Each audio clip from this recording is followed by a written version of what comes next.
Microsoft Excel. এই সফটওয়্যারে আমাদের কিছু কিছু প্রবলেম ফেস করতে হয় টাইপিং করার সময়, অনেক সময় অনেক প্রবলেম। তো ছোট একটা প্রবলেম নিয়ে আসলাম, যেখানে হচ্ছে বাংলা টাইপ করার সময় ইউনিকোড বা বিজয় বা ইংলিশ যে কোনো টাইপের সময় আমরা যখন একটা সংখ্যা লিখি, নাম্বার লিখি বা সিরিয়াল নাম্বার লিখি, তখন নাম্বারের আগে জিরোটা ওঠে না, মানে এটা শো করে না জিরো। আমরা জিরো টাইপ করার পরে যখন এন্টার দিই তখন জিরোটা শো করে না।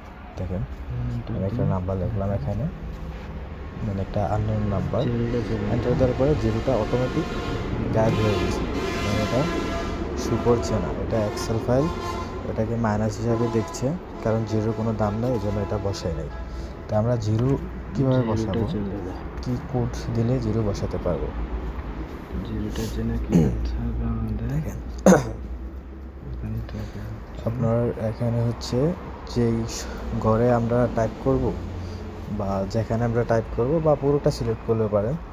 যেমন আমি এই ঘরের মধ্যে শুধু জিরোটা বসাবো, সামনে নাম্বার বা সিরিয়াল নাম্বার যেটাই হোক, যেই ঘরে বসাবো ওই ঘরটা সিলেক্ট করব, পুরোটা ঘর সিলেক্ট করে রাইট বাটন ক্লিক করে এখানে যে অপশনগুলো আসবে ওখান থেকে হচ্ছে ফরম্যাট কলস, এই অপশানে ক্লিক করতে হবে।